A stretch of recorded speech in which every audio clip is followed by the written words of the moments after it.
सर्व पत्रकार मित्रांचं मी स्वागत करतो।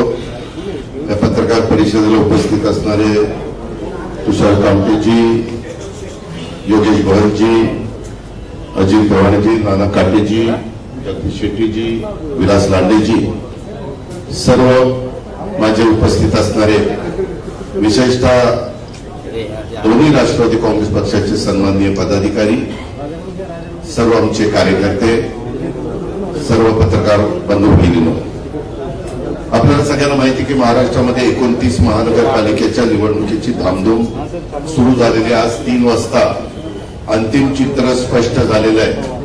काही जागा बिनविरोध आलेल्या आहेत वेगवेगळ्या महानगरपालिकेच्या, आणि बाकीच्या ठिकाणी दुरंगी, तिरंगी, चौरंगी, पंचरंगी अशा प्रकारच्या आता निवडणुकीला सुरुवात झालेली। या निवडणुकीच्या निमित्तानं सगळ्या शहरांच्या मध्ये 9 वर्ष निवडणुका न झाल्यामुळं खूप कार्यकर्ते, म्हणजे 17ला निवडणूक झाली, त्यानंतर 22ला व्हायला पाहिजे होती, ते 22ला नव्हतं, आता 26ला होतीये। 26 साल सुरू झालेलं आहे। फेब्रुवारीतच आपल्याला निवडणूक व्हायला पाहिजे होती 22 मध्ये, आणि त्याच्यामुळं बरेच कार्यकर्ते, इच्छुकांची संख्या सर्वच राजकीय पक्षामध्ये जास्त होती।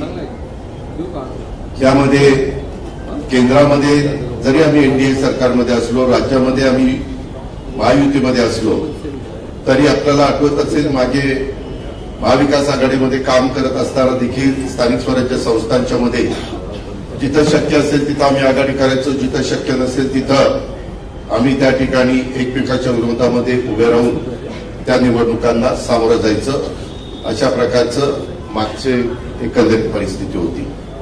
मी सुरुवातीलाच पत्रकारांना सांगतो, इथं पत्रकार परिषद आज मी घ्यायचं ठरवलेलं होतं, माझ्या सहकाऱ्यांना मी सांगितलेलं होतं, परंतु सुरक्षिततेच्या कारणामुळं काही आमच्या पत्रकार मित्रांना त्यांचं कार्ड पत्रकारितेचं आहे एवढंच बघून सोडायला पाहिजे होतं, परंतु थोडंसं काही तपासणी वगैरे करण्याचा प्रयत्न आमच्या पोलीस खात्याने केलेला आहे। आमचं म्हणता येणार नाही, राज्य सरकारच्या पोलीस खात्याने, कारण आचारसंहिता येतात, तर त्यांनी केला तो बरोबर नाही। मी अधिकाऱ्यांना पण सांगितलं की हे बरोबर नाही।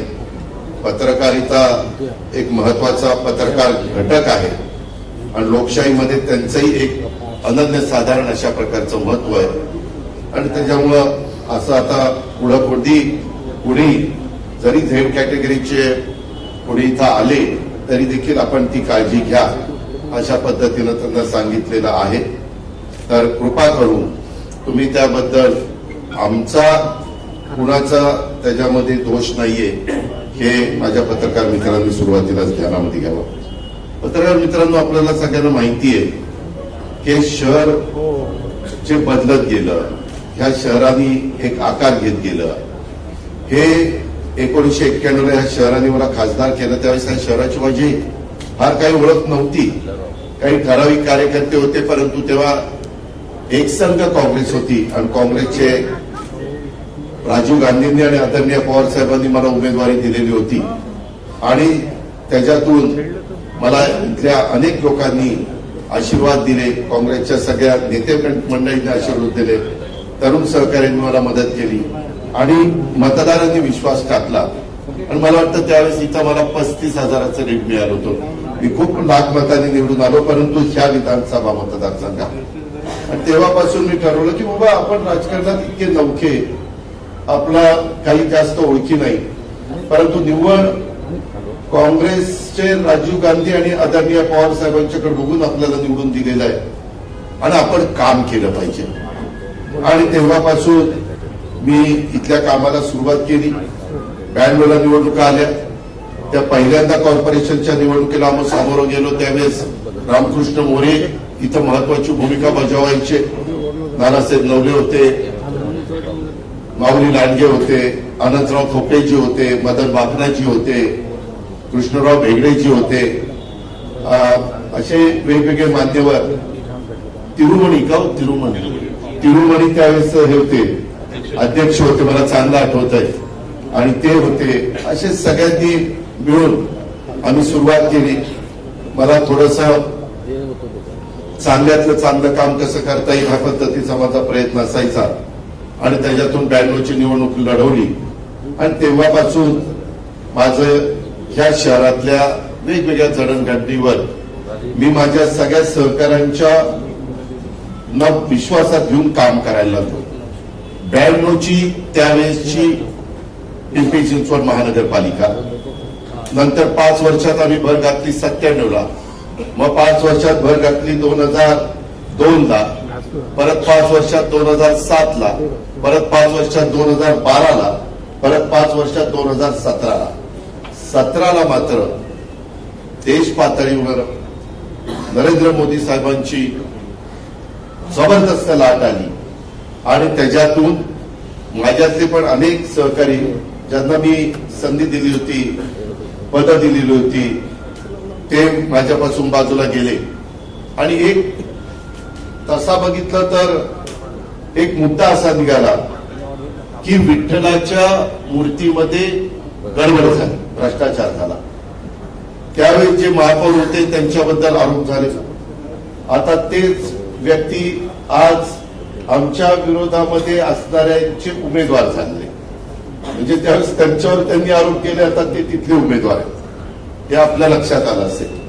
मित्रांनो, पत्रकार मित्रांनो, मी आपल्याला सांगेन की महाराष्ट्राच्या राजकारणात इथल्या जडणघडणीमध्ये काम करत असताना मला अनेक पदं भूषवण्याची संधी अनेक सरकारांच्या मध्ये मिळाली.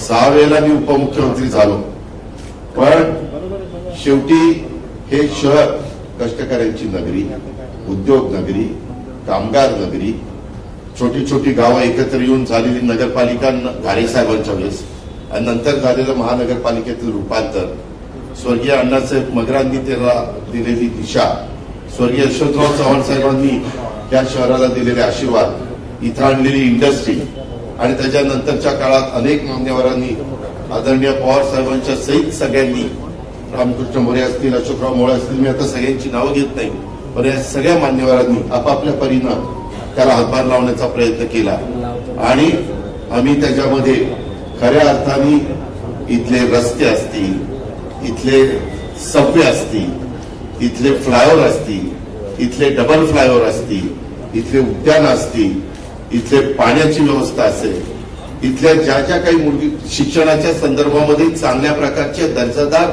शिक्षण संस्था आल्या पाहिजेत ह्याबद्दलचं काम असेल, किंवा इथं आयटी आणण्याच्या करता पवार साहेबांनी जी मेहनत घेतली, तिथं संत तुकाराम कारखाना होणार होता, तो तिथं न करता साहेबांनी तो पलीकडे नेला आणि ती जागा आयटीला घेतली आणि त्याच्यावर हिंजवडीमुळं संपूर्ण चित्र जरी ते आपल्या परिसरामध्ये आपल्याला लागून असलं तरी खूप लोक आयटी क्षेत्रातले आपल्या पिंपरी चिंचवडमध्ये राहत आहेत. नंतर आम्ही मेट्रोच्या संदर्भाला गती दिली. अशा अनेक गोष्टी आम्ही करत गेलो. परंतु पत्रकार मित्रांनो, मला तुमच्या मार्फत पिंपरी चिंचवडकरांना सांगायचं, पिंपरी चिंचवडकरांनो, आशिया खंडातली सगळ्यात श्रीमंत महानगरपालिका म्हणून ज्या पिंपरी चिंचवडची ओळख होती, एवढी विकासाची कामं करत असताना केंद्राच्या Jawaharlal Nehru national urban renewal mission मधनं, ज्याला शॉर्ट फॉर्म मध्ये JNNURM म्हणलं जायचं, करोड रुपयाचा पैसा आम्ही आणला. मला आठवतंय एका काळी मी योगेश भवनला महापौर केलेलं होतं, अलिकांना केलं तसं योगेश पण होते आणि त्यावेळेस बेस्ट सिटी इंडियातली म्हणून आपल्याला बक्षीस मिळवलेलं होतं. मला वाटतं डॉक्टर मनमोहन सिंग यांचं सरकार त्यावेळेस होतं. एवढं ह्या शहराचा नावलौकिक वाढून इथं ऑटो क्लस्टर असेल, इथं ऑटो हब असेल, इथं सायन्स पार्क असेल, अशा खूप काही गोष्टी आम्ही त्याच्यामध्ये करण्याचा मनापासूनचा प्रयत्न त्या ठिकाणी केला. त्याच्यामध्ये एक्झिबिशन सेंटर पण एक 100 एकरामध्ये मोशीच्या जवळ करण्याच्या करता आम्ही जागा घेतली. अशा खूप गोष्टी केल्या. परंतु पत्रकार मित्रांनो, कधीही या श्रीमंत महानगरपालिकेला आम्ही कर्जबाजारी केलं नाही. आज 2015-16ला 4,844 कोटी रुपयाच्या ठेवी होत्या. 16-17ला त्या 3348 झाल्या. 17-18ला ते 2957 झाल्या. 18-19ला ते 1903 झाल्या. 19-20ला 2893 झाल्या. 20-21ला पुन्हा त्या 2300 झाल्या. त्याच्यानंतर 21-22ला 1800 वर आल्या. 22-23ला 1000वर आल्या. 23-24ला 1900 वर आल्या. 24-25ला 1700 वर आता 2000 वर अशा ठेवी कमी होत गेल्या. वास्तविक ह्या ठेवी वाढत जायला पाहिजे होत्या आणि ती रक्कम जवळपास आजपर्यंत ठेवीचं व्याज वगैरे भरत ते 10,000 कोटीला जायला पाहिजे होती. ह्याच्यामध्ये एवढंच नाही, कर्ज रोखे काढलेत आणि ते कर्ज रोखे काढून एक प्रकारे ते कर्जच आहे. कर्ज रोखे म्हणजे एक प्रकारचं कर्जच आहे आणि अशा पद्धतीनं ह्या 10,000 कोटीच्या ठेवी असणं अपेक्षित होतं. जवळपास आता 2,000 कोटीच्या ठेवी आहेत. 8,000 कोटी रुपयाच्या ठेवी त्या ठिकाणी मोडल्या गेल्या. माझं म्हणणं की मग मोडल्या तर काम दाखवा ना, की बाबा एवढा पैसा त्या ठिकाणी गेला, आज काम त्या ठिकाणी आपल्याला पाहायला मिळत नाही. तुम्हाला पत्रकार मित्रांनो मला सांगायचं, माझ्या तुम्हाला विनंती आहे, तुम्ही पत्रकारिता करता, आपल्या सद्विवेक बुद्धीला स्मरून ह्या शहरामध्ये आज काय चाललेलं आहे हे आपणच पहा. एकट्या स्थापत्य विभागाचं दायित्व 2,700 कोटी रुपये दायित्व आणि पाणी पुरवठा विभागाचं दायित्व 604 कोटी रुपये. मनपाच्या इतर विभागाचं दायित्व जवळपास 4,000 कोटी रुपयाच्या पेक्षा जास्त दायित्व आहे. आणि स्थापत्य विभागामध्ये तुम्ही बघितलं तर प्रामुख्याने नवी मुख्य इमारत ती त्यावेळेस मीच त्याचा प्लॅन केलेला होता. मला वाटतं त्या काळामध्ये सुनील पाटील म्हणून एक आर्किटेक्ट आहे, अनेक जणांना बघितलं होतं, पण त्याच्यामध्ये आणि ते हरित सेतू, अर्बन स्ट्रीट, मोर्शी हॉस्पिटल, विविध ठिकाणी असलेले सिमेंटचे डांबरी रस्ते, मुख्य फायर स्टेशन इमारत, वाकड येथील शाळा, ओव्हरब्रिज वगैरे हे स्थापत्यामध्ये प्रामुख्याने ही काम आहे. पाणी पुरवठा विभागामध्ये भामासगेटचं जॅकवेल 162 कोटी, भामासगेट ते नवलखा उमरे पाईपलाईन टाकणं 62 कोटी, त्याच्यामध्ये अजून एक नवलख उमरे आणि देऊ पाईपलाईन टाकणं 101 कोटी आणि देऊ ते चिखली पाईपलाईन टाकणं 45 कोटी, नवलख उमरे ते ब्रेक प्रेशर टँक 38 कोटी आणि ड्रेनेज विभागामध्ये पर्यावरण अभियांत्रिकी विभागात विविध कामासाठी काढण्यात आलेले कामकाज प्रलंबित असलेल्या कामाची दायित्व. बजेटपेक्षा जास्त अनेक अनावश्यक कामं केवळ रिंग करून लाटण्याचा आणि काढण्याचा प्रयत्न झालेला आहे. त्याच्यामध्ये काही डांबरी रस्ते उखडून टाकले जातात, ते पुन्हा सिमेंटचे केले जातात. अर्बन स्ट्रीटच्या नावाखाली नव्याने वाढीव फुटपाथ आणि रस्त्यांची रचना केली जाते. मित्रांनो, आमच्या कारकिर्दीमध्ये कधी ट्रॅफिक अशी गर्दी झाली, ट्रॅफिक तुंबलंय किंवा आपण अडथळा निर्माण झालाय असं होत नव्हतं. आज कशा पद्धतीची अवस्था आहे. अहो, त्यावेळेस दापोडीवरून निघालं तर निगडीपर्यंत माणूस असाच काय जवळपास कुठेही सिग्नल न लागता पुढे जायचा. 8-8 पदरी रस्ते आम्ही केले. कधी पण कामं करत असताना दिलीप बंड असतील, श्रीकर परदेशी असतील, त्याच्यामध्ये आशिष शर्मा असतील, अशा अनेक अधिकाऱ्यांच्या बरोबर आम्ही कामं केली. सगळ्या टीमनी मला साथ दिली आणि तशा पद्धतीचे ठराव आम्ही केले आणि एक महाराष्ट्रातलं आणि देशातलं एक महत्वाची सिटी म्हणून त्याचा नावलौकिक आपण वाढवण्याचं काम केलेलं आहे. आज वाहतुकीची कोंडी जर बघितली तर सुसज्ज रस्ते आणि या सगळ्या गोष्टी, ग्रेट सेपरेटर उड्डाणपूल, परंतु पिंपरी चिंचवड शहर आज वाहतुकीच्या कोंडीच्या विळख्यात अडकलेलं आहे. मित्रांनो, भोसरीची आता विलास आणि अजित इथं आहे. भोसरीच्या पुलाचं भूमिपूजन करत असताना मी तिथं सांगितलं हा 2 पदरी नाही 4 पदरी झाला पाहिजे आणि तो पूल तिथं मी 4 पदरी करायला लावला. त्याच्यामध्ये पिंपरी चिंचवडमध्ये आज अर्बन स्ट्रीटच्या नावाखाली अक्षरशः रस्त्यांची वाट लावलेली आहे. फुटपाथ, पार्किंग, वाहतुकीचे आवश्यक असलेले रस्ते याचा कुठलाही विचार केला जात नाहीये. माझं काय म्हणणं आहे, व्हिजन असं असलं पाहिजे नेतृत्वाला की जास्तीत जास्त लोकसंख्या असणाऱ्या घटकाला कुठल्या कामाला प्राधान्य दिलं पाहिजे. तसं प्राधान्य इथं दिलं जात नाही. फुटपाथ मोठे करून रस्ते छोटे केले गेलेले. फुटपाथवर बऱ्याच बगरबच्च्यांनी अतिक्रमण करून तिथं मला तर कळलंय हत्तेखोरी चाललेली. तिसरेच लोक हत्ते घेत आहेत. दापोडी ते निगडी रोड, पिंपरी चिंचवड ते लिंक रोड, आकुर्डी ते रावेत रोड अशा अनेक चांगल्या रस्त्यांचं अक्षरशः वाटोळ केलेलं आहे. थोडा पाऊस झाला तरी देखील रस्ते तुंबतात. शहरात कुठेही वाहन पार्किंगची व्यवस्था करायला आता जागा ठेवली नाही. मेट्रो स्टेशनच्या खाली भर रस्त्यावर पार्किंग केलं जातं. 9 वर्षामध्ये त्यांची कारकीर्द पहिली 5 वर्ष आणि नंतर पण तसं बघितलं तर राहिली 9 वर्षात पार्किंग सुविधा विकसित केली गेली नाही. गाळे BRT रस्ता तयार असून सुद्धा वापरासाठी 9 वर्षात खुला केला गेला नाही. त्यामध्ये बेकायदा पार्किंग चालू आहे. स्मार्ट सिटीच्या माध्यमातून स्मार्ट पार्किंग ऍप आणि ई सायकल ही दोन्ही प्रकल्पावर खर्च केलेले कोट्यवधी रुपये पत्रकार मित्रांनो बुडाले आणि ह्या पद्धतीनं BRT कॉरिडॉरची संकल्पना मोडून मी कॉरिडॉर लगत असलेल्या इमारतीमध्ये सार्वजनिक पार्किंगची सुविधा उपलब्ध करून देण्याची व्यवस्था केली, परंतु सार्वजनिक वापरासाठी असलेले हे सर्व पार्किंग त्यांनी त्या ठिकाणी खाऊन टाकल्यासारखं परिस्थिती निर्माण केलेली आहे. मित्रांनो, मी परवा मला वाटतं 2 ठिकाणी सभा घेतल्या. एक पंकज बालेकरच्या इथं घेतली आणि दुसरी एक चिखल्या घेतली आणि एक तळवड्याला घेतली. दोन्ही ठिकाणी मी भूमिका मांडली की इथं टेंडरमध्ये रिंग केली जाते, इथं दादागिरी केली जाते, इथं मोठ्या प्रमाणावर टेंडरचे फुगवटा वाढवला जातो. मी आपल्याला पुरावा निश्चित देईल की तेच रस्ते जर दुसरीकडे करायचं म्हटलं तर ते कमी पैशामध्ये होतात. इतर टेंडरमध्ये खाडाखोड त्या ठिकाणी केली जाते. त्याच्याही बद्दलचे पुरावे माझ्याकडे त्या ठिकाणी आहेत. मी कुठल्याही गोष्टी विदाऊट पुराव्याच्या तुमच्याशी बोलू इच्छित नाही आणि मला कुणावरही बिनबुडाचे आरोप करण्याचं काही कारण नाही.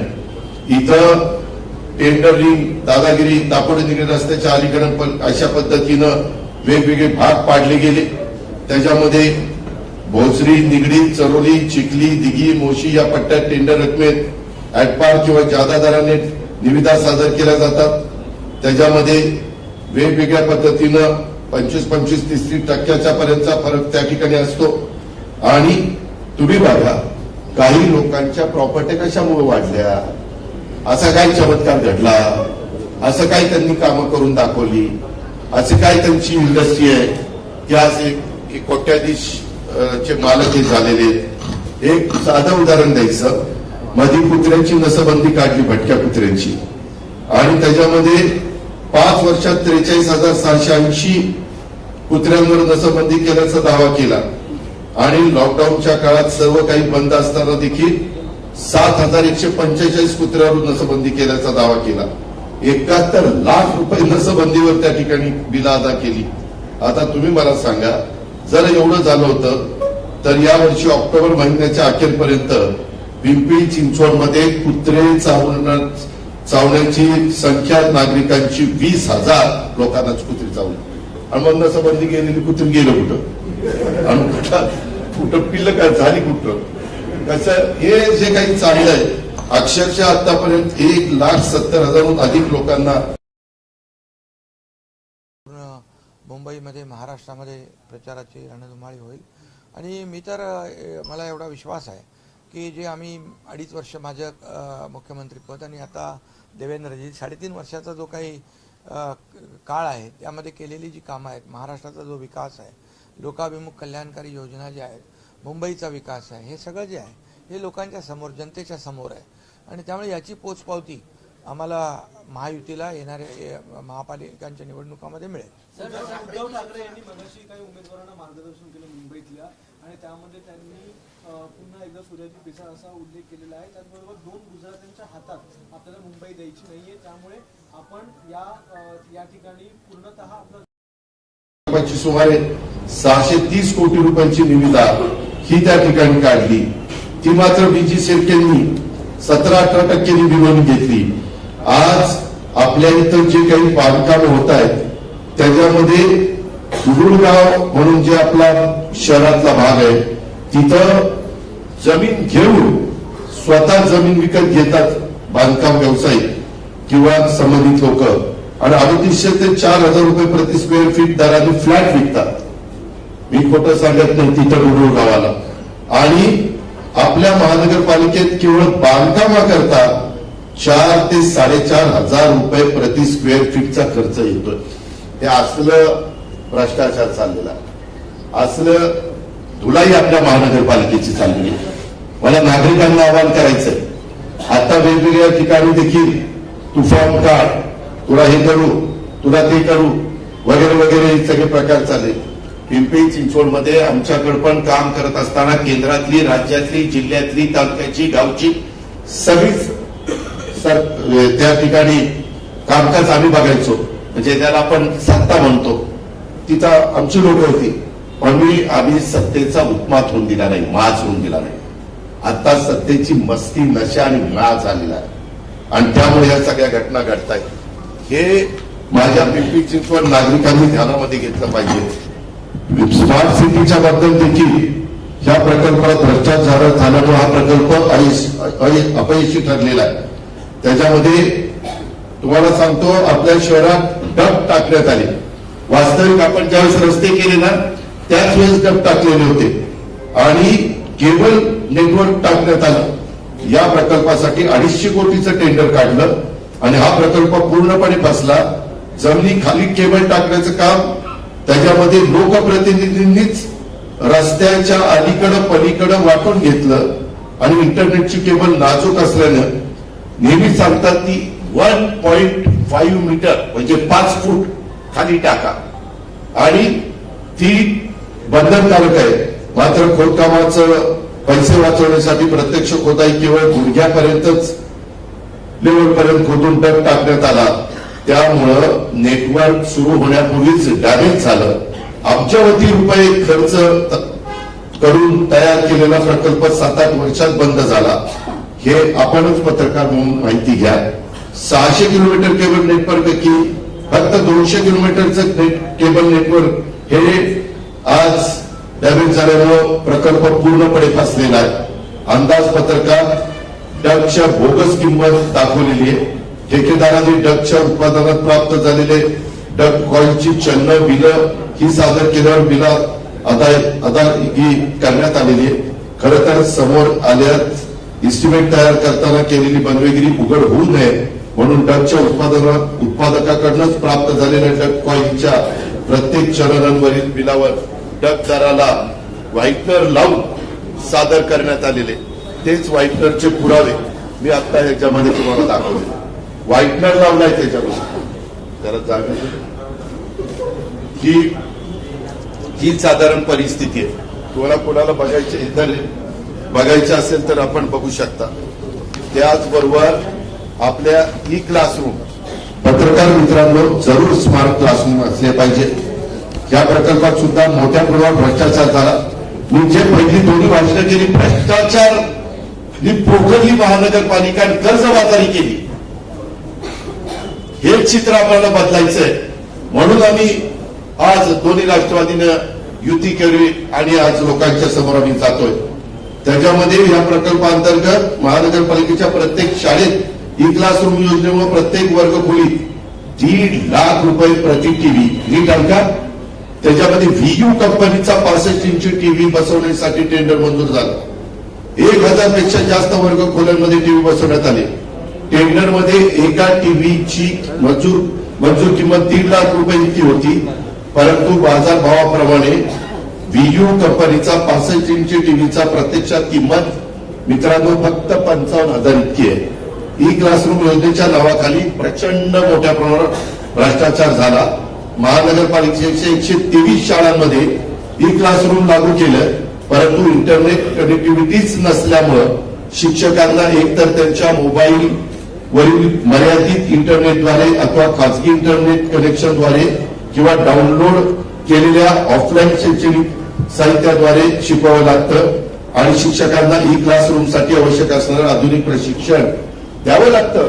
आपण जसं पहिल्यांदा संगणक काढला, आम्ही राज्य सरकारच्या कर्मचाऱ्यांना त्या संगणकाचं कोर्स करण्याच्या करता सवलत दिली आणि त्यांना तो कोर्स करायला लावला. ह्याच्यामध्ये हे सगळं जे झालं ते ई क्लासरूमचा असा खेळखंडोबा केला. काय अंधार आहे, गोरगरिबांची मुलं त्या शाळेमध्ये शिकतात. ई क्लासरूम झाली असती तर ह्या सगळ्या सुविधा माझ्या गोरगरिबांच्या मुलांना मुलींना मिळाल्या नसतात. त्याचबरोबर तुम्हाला आठवत असतील तत्कालीन स्थायी समितीचे चेअरमन नितीन लांडगे ऑगस्ट 2021 मध्ये लाच घेताना त्यांना लाचलुचपत प्रतिबंधक विभागाने अटक केली. त्यांना होल्डिंगच्या वर्क ऑर्डरमध्ये काही लाखाची लाच मागणी प्रकरणी अटक केली, ज्यात त्यांच्यासह इतर 5 जणांचा समावेश होता. महानगरपालिकेच्या इतिहासात पिंपरी चिंचवडकरांनो कधी असं घडलेलं नव्हतं, परंतु मनपाच्या वरिष्ठ पदाधिकाऱ्याला अशा प्रकारे अटक झाली. हे मागच्याच टर्म मधलं उदाहरण 17 ते 2022. पण 4 वर्ष निवडणुका पुढे गेल्यामुळं हा मुद्दा मी काढला आणि तुमच्या समोर ठेवलाय. रस्ते खोदाईच्या करता पण एक माफिया इथं तयार झालेले आहेत. त्याच्यामध्ये रस्ते खोदाई झालेली नाही, गॅस पाईपलाईन, इंटरनेट केबल, सांडपाणी वाहिन्या, पाणी पुरवठा या नावाखाली तुमच्या माझ्या शहराची अक्षरशः साळण केलेली रस्त्याची यातील मोठा भाग बेकायदा रस्ते खोदाईचा असून त्यामुळं शहराचं नियोजन पूर्णपणे कोलमडलेलं आहे. खोदाई माफिया जसं लँड माफिया, वाळू माफिया, भंगार माफिया, तसा ते खोदाई माफिया सुरू झाला. त्याच्यामध्ये जिओ, एअरटेल, वोडाफोन यांच्यासारख्या अनेक खासगी कंपन्या आणि कंत्राटदार हे राजरोसपणे मनपाची कोणतीही अधिकृत परवानगी न घेता रस्ते खोदतात किंवा 1 किलोमीटरची परवानगी घेऊन प्रत्यक्षात 3-4 किलोमीटर खोदाई केली जाते. रस्ता खोदल्यानंतर तो फक्त माती टाकून खड्डे बुजवले जातात. त्यामुळे पहिल्याच पावसाळ्यात रस्ते खचल्याचं प्रमाण त्या ठिकाणी होत आहे. अनधिकृत खोदाईमुळे कोट्यवधी रुपयाचं शुल्क जे महानगरपालिकेच्या तिजोरीमध्ये यायला पाहिजे ते येत नाही आणि एकदा रस्ता खराब झाला की पुन्हा दुरुस्तीसाठी जनतेच्या टॅक्सचाच पैसा वापरला जातो. म्हणजेच एकाच रस्त्याची खोदाई, शुल्क न मिळणं आणि पुन्हा दुरुस्तीचा खर्च असा दुहेरी फटका आपल्या इथं बसतो. वास्तविक मी बघितलेलं आहे, कारण माझ्याकडे पण महावितरण म्हणजे ऊर्जा खातं होतं. त्यावेळेस ऊर्जा खात्याची केबल टाकायला पण ते आमच्याकडनं पैसे घ्यायचे खोदाईला आणि नंतर ते डांबरीकरण करण्याच्या करता. अशा प्रकारे हेच कामं घेतात आणि याच्या दादागिरीमुळं अधिकारी कचखाऊ भूमिका घेतात. हे आम्हाला बंद करायचंय. त्याकरता उद्याच्या 15 तारखेला माझ्या पिंपरी चिंचवडकरांनी आम्ही जी युती केलेली आहे घड्याळ आणि तुतारी ह्या माझ्या उमेदवारांना त्यांनी निवडून द्यायचंय.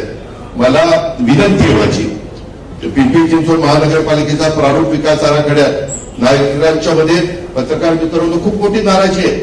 50,000पेक्षा जास्त हरकती दाखल झालेल्या आहेत. 50,000 कशाला म्हणतो तो? एवढ्या हरकती. आळंदी लगत कत्तलखाना प्रस्तावित आहे. आता आळंदी माऊलीचा परिसर, तिथं कत्तलखाना लावायचं काही कारण आहे का? तिथं आरक्षण टाकलंय. म्हणजे मुद्दाम काहीतरी नवीन समस्या झाली पाहिजे, ते कुणालाच पटणार नाही. कुठेतरी भावनिक मुद्दा करायचा, समाजामध्ये तेढ निर्माण करायची. डॉक्टर बाबासाहेब आंबेडकर एक कत्तलखाना आळंदीच्या जवळ प्रस्तावित आहे. डॉक्टर बाबासाहेब आंबेडकर यांच्या पुतळ्यामागची भीमसृष्टीच्या जागेवर मैदानावर पोलीस स्टेशनचं आरक्षण प्रस्तावित आहे. म्हणजे मुद्दा आंबेडकरी समाजात रोष निर्माण त्याच्यात झालाय. हे यांना कळत नाही का? यांना व्हिजन नाहीये. मी खरंच सांगतो, आम्ही काम करताना मी आजही बघा, आम्ही आढावा बैठका घेतो, 6ला जाऊन काम पाहतो. पत्रकार म्हणतात 6ला कशाला इतक्या लवकर जात असतात? त्या लोकांना त्रास होऊ नये म्हणून जात असतो. बाकी मला फार हाऊस आहे म्हणून नाही, पण गर्दी कमी असते, आपल्याला काम नीटपणे करता येतं, त्याकरता जात असतो. आणि या सगळ्या गोष्टी आहेत. त्याच्यामध्ये याच मैदानावर माझ्या माहितीप्रमाणे पैगंबर जयंती देखील साजरी केली जाते. अल्पसंख्याक समाज पण आता तिथं पोलीस स्टेशनचं आरक्षण टाकल्यामुळे नाराज आहे. वीर चाफेकर बंधू यांच्या स्मारकाच्या विस्तारीकरणाचं आरक्षण ज्या जागेवर प्रस्तावित केलं त्याच जागेवर यापूर्वी खासगी बांधकाम करण्याकरता अधिकृत परवानगी देण्यात आलेली. हे काय चाललेलं आहे?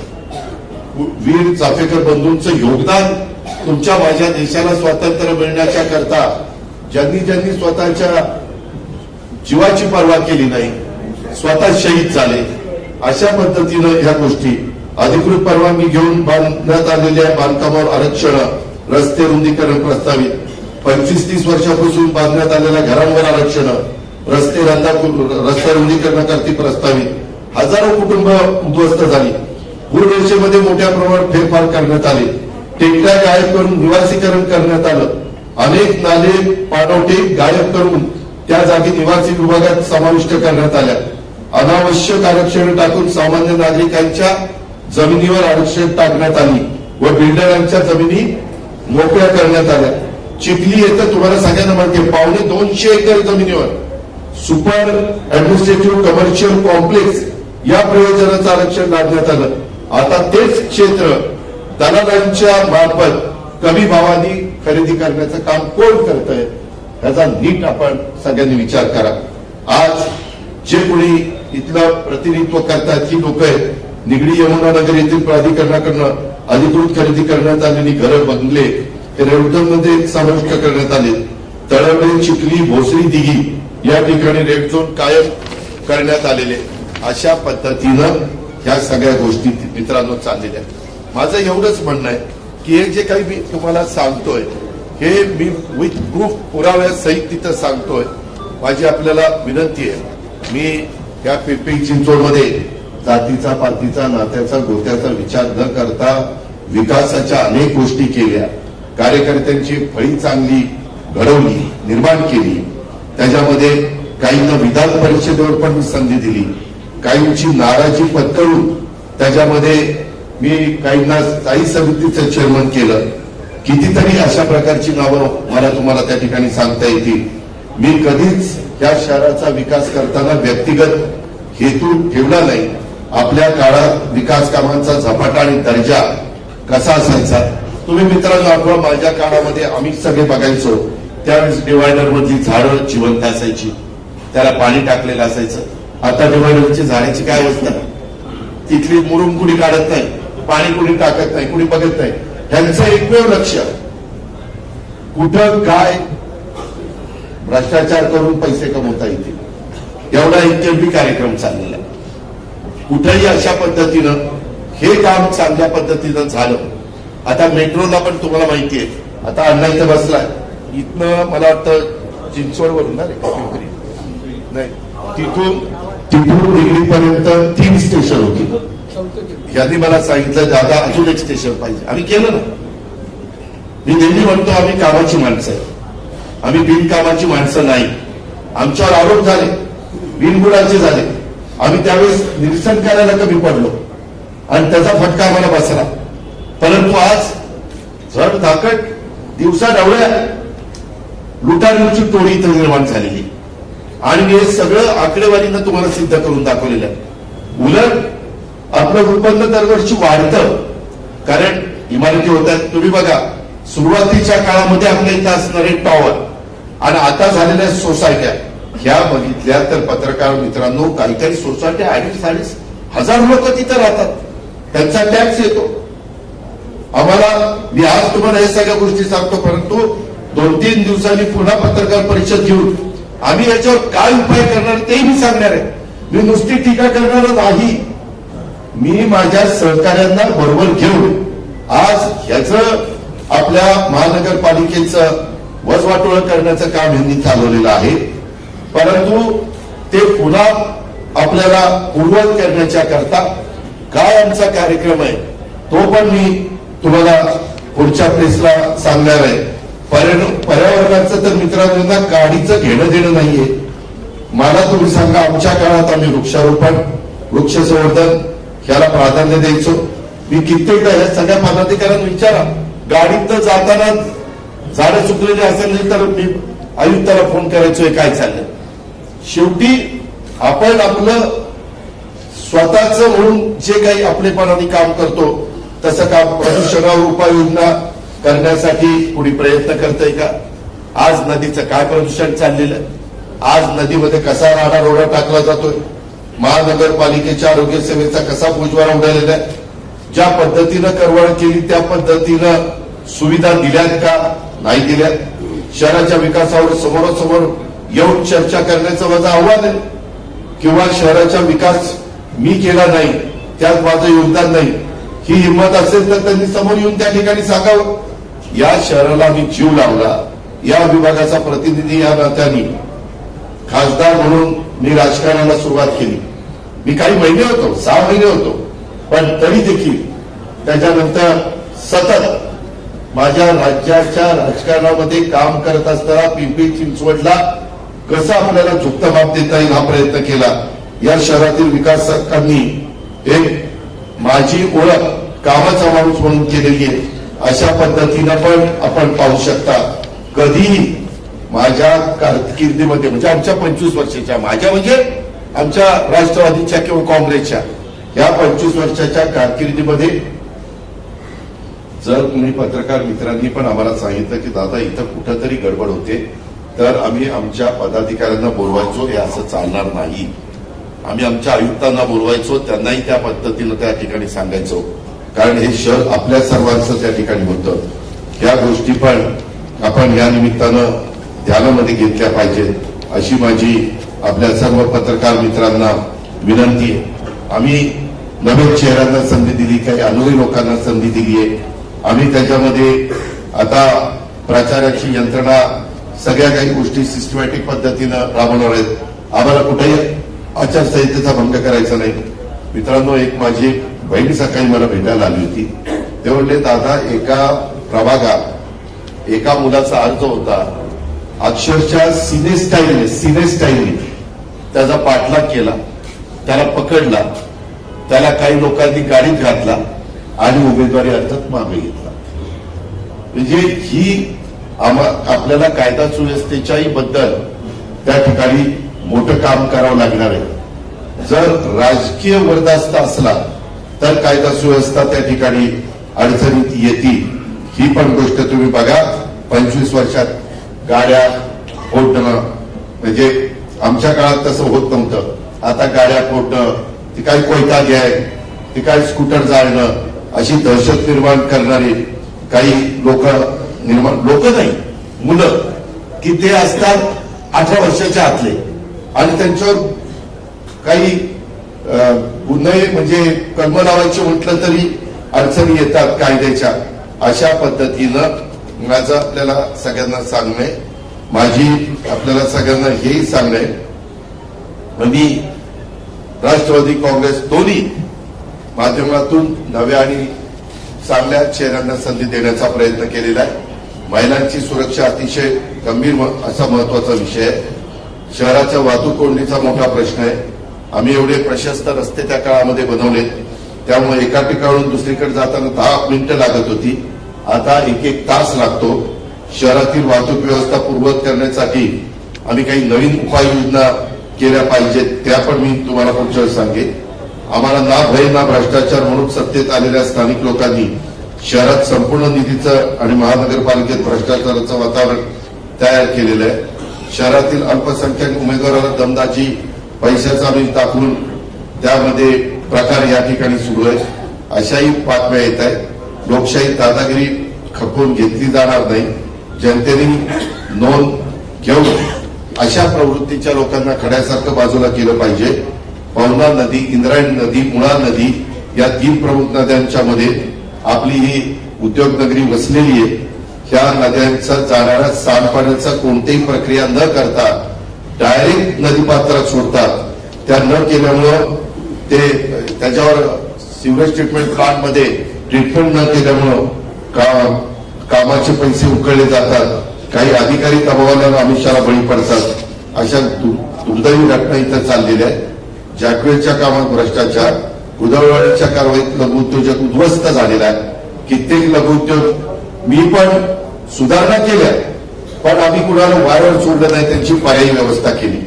आज इथं आपल्याला काही ठिकाणी हॉकर झोन करावे लागतील, ते मी पुढच्या वेळी सांगेन. प्राणी संग्रहालयात ठेकेदारांच्या तिजोऱ्या भरल्या जातात. स्मार्ट सिटी घोटाळ्यामध्ये देखील गडबडी आहे. सफाई कामगारांच्या कामात मोठा घोटाळा, त्याच्यामध्ये गुरुजी infrastructure, ag environment infra project या 2 ठेकेदारांच्या विरोधात 23 जुलै 2021ला तक्रार नोंदवण्यात आलेली आहे. कचऱ्यामध्ये देखील भ्रष्टाचार चाललाय. शहरात दक्षिण आणि उत्तरेत असे 2 भाग करून बायो मायनिंग या गोंडस नावाखाली 45 कोटी 92 लाख रुपये या कामात भ्रष्टाचाराचं कुरण बनवलेलं आहे. मोबाईल टॉवर घोटाळा, टॉवर अधिकृत करण्यासाठी महानगरपालिकेच्या बांधकाम परवाना विभाग आणि कर संकलन विभागाचं संगमन करून पैसे लाटले जातात. कुत्र्याचं नसबंदीचं सांगितलं, अर्बन सीटचं सांगितलं. त्याच्यामध्ये 1.25 किलोमीटर रस्त्यासाठी पत्रकार मित्रांनो खर्च किती असावा? 81 कोटी. 1.25 किलोमीटरचा रस्ता, 81 कोटीचा खर्च. काय चाललंय म्हणजे फार लुबाडणूक, अशी लुबाडणूक कधी पुढे बघितली नव्हती. टेम्पो रस्त्यावर मुळा नदी सुधार कार्यक्रम 300 कोटीचा. स्वच्छतेच्या निविदा, पण शहर तुम्हाला स्वच्छ दिसतं का? धूळ आणि कचरा त्या ठिकाणी दिसतो. पालिकेच्या कारभारात पारदर्शकतेचा पूर्णपणे अभाव आहे. राज्यातील कोणाचाही वचक राहिलेला नाहीये. त्यामुळे शहरामध्ये लुटालूट गँग तयार झालेली आहे आणि याच भ्रष्टाचारी राक्षसाचं दहन करण्यासाठी आम्ही हे सगळ्या निवडणुकीच्या मैदानात उतरलेलो आहे. आणि थांब ना बाबा, जरा कळ जरा. त्यामध्ये निवडणुकीच्या मैदानात आम्ही उतरलोय.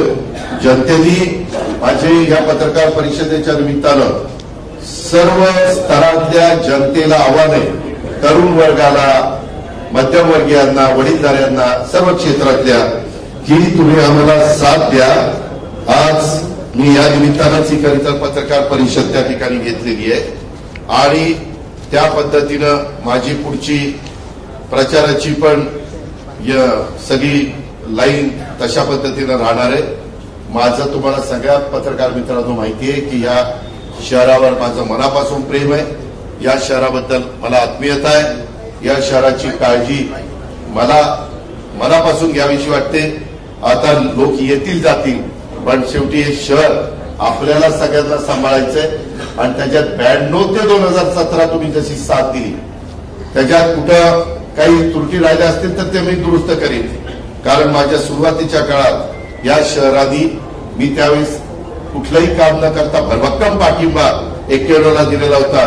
मी पाहिलेलं स्वप्न या शहरातील मी प्रत्यक्षात आणण्याचा प्रयत्न केलेला आहे आणि त्यामुळे या शहराला देश पातळीवर एक नवी ओळख आपण निर्माण करून दिलेली आहे. पण अलीकडच्या काळात इथं जर बघितलं तर ते बघवत नाही पत्रकार मित्रांनो. कर्ज काढून सण साजरा केला जातोय. इथल्या पुढाऱ्यांनी जसं ऋण काढून सण साजरा करू नये असे जुनी लोक आम्हाला सांगायची.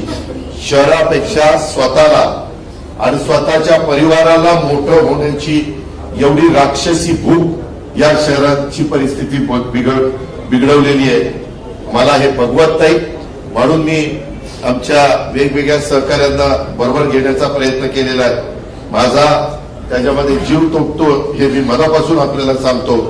मी तुम्हालाही पत्रकार मित्रांना सांगेन आम्ही आमच्या 25 वर्षात काय केलं आणि यांनी यांच्या 9 वर्षात आशिया खंडातली सगळ्यात श्रीमंत महानगरपालिका कशी कर्जाच्या खाली लोटली हे आपण सगळ्यांनी पाहावं आणि प्रत्येकाने आपल्या सद्वैत बुद्धीला स्मरून मतदान त्या ठिकाणी करावं असं आवाहन मी या निमित्तानं करतो. विचार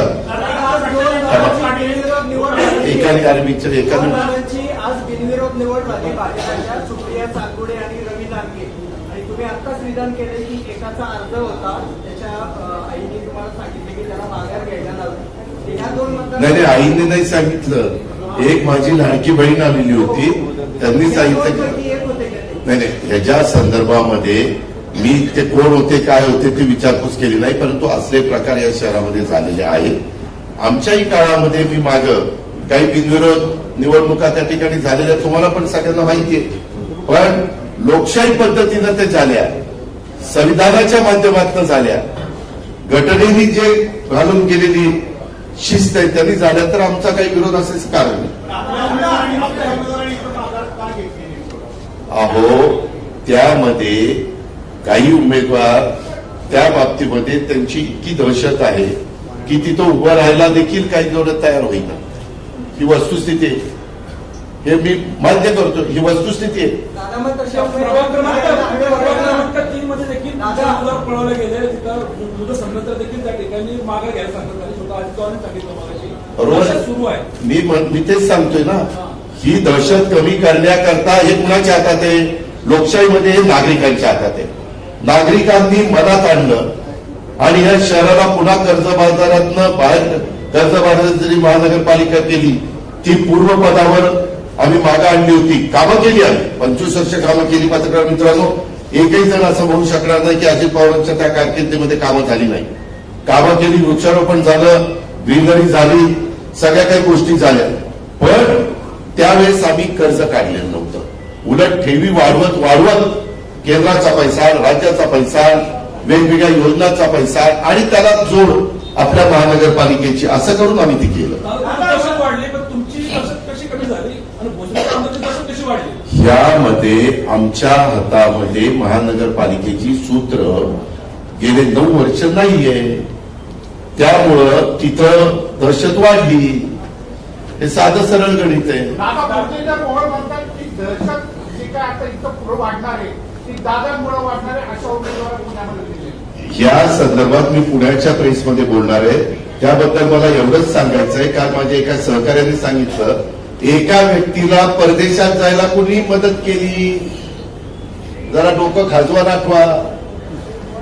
पुण्यामध्ये एक व्यक्ती परदेशामध्ये पळून गेला की नाही, त्याला पासपोर्ट कोणी दिला, कसा गेला, काय गेला, याचं जरा नीटपणे चौकशी करा.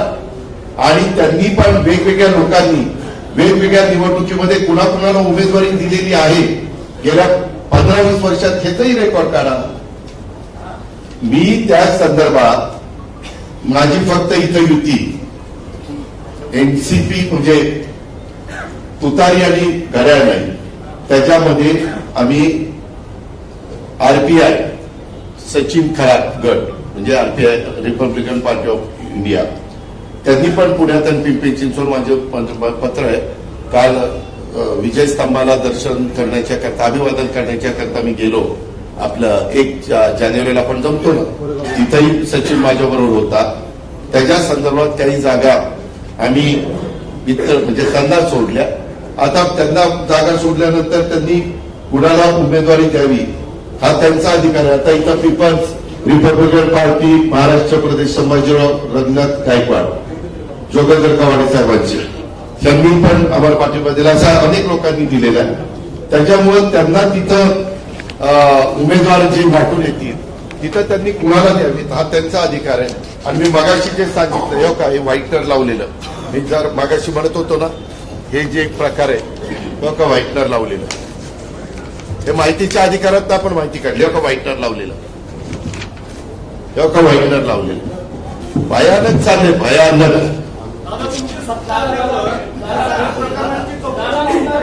त्यामध्ये आमच्या हातात सूत्र आल्यानंतर त्याची चौकशी रीतसर कुठलीही पार्सलिटी न करता त्या व्यवस्थितपणे जे काही नियम करून दिले त्या नियमाने आम्ही करू. पण त्याकरता जनतेचे आशीर्वाद आम्हाला पाहिजे, त्याकरता घड्याळ आणि तुतारी याला यांनी साथ दिली पाहिजे.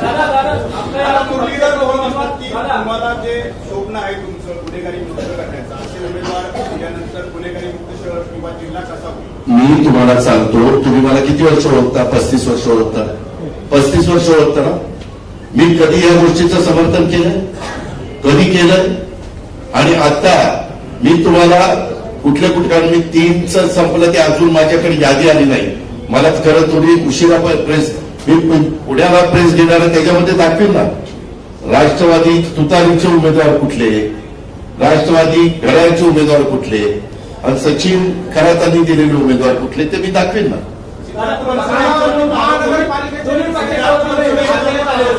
काय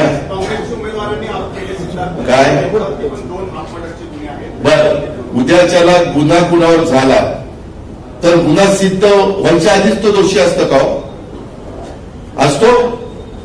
तुम्हाला माहितीये माझ्यावर 70,000 कोटीचा भ्रष्टाचाराचा आरोप झाला ना. ज्यांनी ज्यांनी केलं त्या सगळ्यांच्या बरोबर मी सरकारमध्ये आहे ना, आहे ना.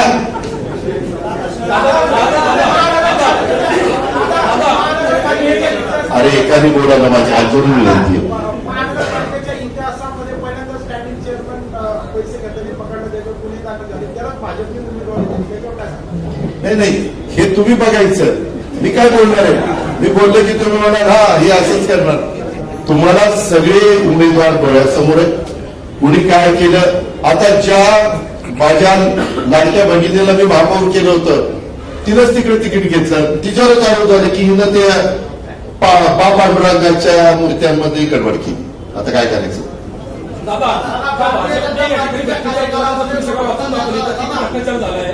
उद्या तुम्ही राज्यात सत्तेत एकत्र आहात, उद्याही तुम्ही सत्तेत या ठिकाणी आल्यानंतर जे भ्रष्टाचार सगळे प्रकरण जे असतील तर भाजपची तुम्ही सत्तेत एकत्र राहणार. अहो तुम्ही एक मिनिट थांबा ना.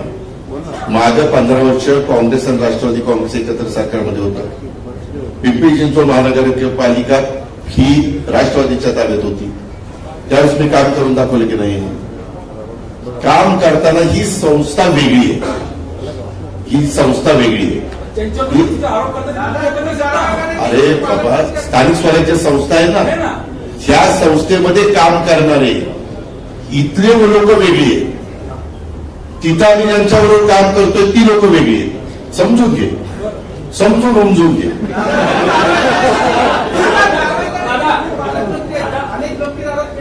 अहो त्याच्यामध्ये सांगितलं ना की महानगरपालिकेची सूत्र जर पुन्हा मागच्यासारखी आमच्या हातात दिली तर आम्ही या सगळ्या गोष्टी मी पुढच्या प्रेसला हे सगळं तुम्हाला काय करणार. मी आज काय सांगितलं काय घडतंय, गेल्या 9 वर्षात काय घडलंय आणि काय घडतंय आणि कसं कर्ज वाढलंय आणि कशा ठेवी नष्ट झाल्या आणि कशी बिलं देणं बाकी आहे स्थापत्याची आणि त्या सगळ्याची हे मी दाखवलं. हो का तुम्ही साथ दिली ना. 12 तास पण मला जास्त झाले. त्यामध्ये मी ते जे भाषण तळवलेलं आणि चिखलेला केलं त्याला लाईक्स किती आले. 4,60,000 लाईक्स आले. कशामुळे काय असेल ना. पूर्वी काय व्हायचं, पूर्वीची गोष्ट वेगळी. आता electronic media, print media, Instagram, Twitter, Facebook ह्या सगळ्या गोष्टी इतक्या ऍक्टिव्हपणे काम करतात. मीच आश्चर्यचकित झालो ते 4,60,000 लाईक्स मिळाल्यानंतर. म्हणजे लोक बरेच जण आता सभेला न जाता आता ही पत्रकार परिषद पूर्ण राज्यात गेली ना. लाईव्ह तुम्ही दाखवताय. माझं काम कित्येक करोड लोकांना तुम्ही दाखवले. 128 उमेदवार आहेत. प्रत्येकाने 125 जागा जिंकणार आहोत असा नारा त्यांनी दिलाय. त्याच्यासाठी 3च जागा. 3 तरी कशाला ठेवायच्या त्या पण घेऊन टाकू. आता प्रभाग क्रमांक 19 मध्ये पिंपरी चिंचवड शहर विकास आघाडी म्हणून एक आघाडी आली आहे. प्रभाग क्रमांक 19 मध्ये पिंपरी चिंचवड शहर विकास आघाडी नावाचे एक 4 उमेदवार आहेत. त्यांना भाजपच्या पडद्याखाली म्हणजे स्थानिक नेत्यांचा पाठिंबा, छुपा पाठिंबा आहे अशी चर्चा चालू आहे. यावर आपलं काय मत आहे. मी त्याची माहिती घेतो. मी जेवढे काही उमेदवार आमचे आपल्या तुतारी, घड्याळ आणि आमचा सचिव आणि हे बाकीचे आम्ही पाठीमध्ये ना यांचे उभे केलेले आहेत. त्यामध्ये मी इमाने इतबारे मी कधी माझ्या राजकीय जीवनामध्ये इथं आता जुनेही काही पत्रकार काही आहेत, मी कधी फिक्सिंग केलं नाही. मॅच फिक्सिंग मी प्रत्येकाला मी त्यांची कामं केली असतील. काही लोक विरोधी पक्षाचे निवडून आल्यानंतर कधी कधी तर 78 पैकी 70 आमचे असायचे, 8 विरोधी असायचे. पण मी त्यावेळेस महापौर स्टँडिंगला सांगायचो त्यांनाही द्या, कारण तेही शेवटी कुठल्या तरी वॉर्डाचं प्रतिनिधित्व करतात ना. आणि मागेही 25 वर्षात असं एक उदाहरण माझ्याकडे आलं की आम्ही हे काम जाणीवपूर्वक होऊन दिलं नाही.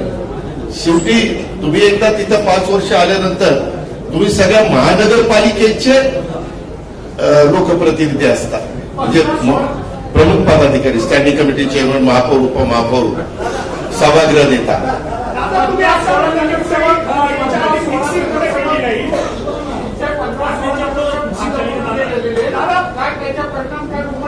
काय नाही.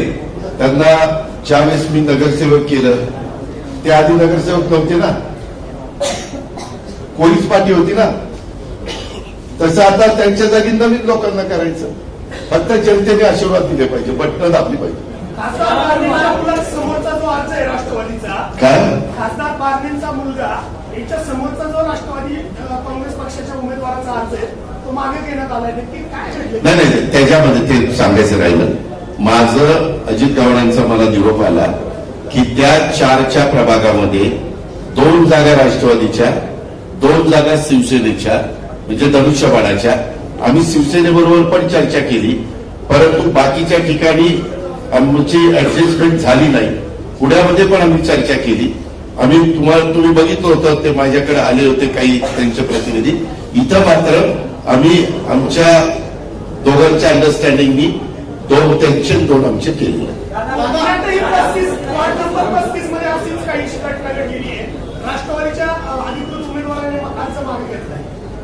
कुठला 35 म्हणजे पुण्याचं? मी पुण्यात सांगतो ना, आम्ही पिंपरी चिंचवड करता खास आलोय, ते तिथं गेल्यावर सांगतो. शहरामध्ये हा? शहरामध्ये ही काही पळवापळवी चालू आहे, ही अशी दहशत बांधून राष्ट्रवादीचं खच्चीकरण केलं जातंय का? हो का?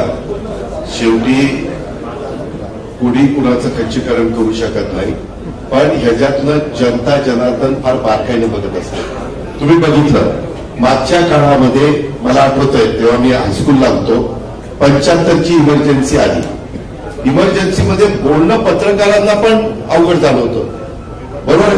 सगळे चिडीचूप, काहींना तर जेलमध्ये टाकून दिलेलं होतं. टाकलं होतं की नव्हतं? पण नंतर 75च्या नंतर 77ला निवडणुका आल्या आणि जयप्रकाश नारायण यांनी एक उठाव केला.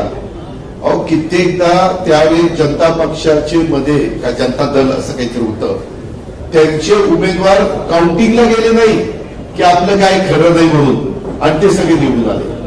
आपल्या देशातली जनता, आपल्या मतदार हा घटनेचे शिल्पकार डॉक्टर बाबासाहेब आंबेडकरांच्या मुळे त्यांना जो मताचा अधिकार मिळालेला आहे, त्यांना जर असं हे काही चुकीचं चाललेलं दिसलं आणि ते त्यांना पटवून देण्याच्या करता समोरचे लोक यशस्वी झाले, तर जनता मिमी मांडणाऱ्यांना डोक्यावर पण घेते आणि मिमी मांडणाऱ्यांना खाली पण फेकून देते.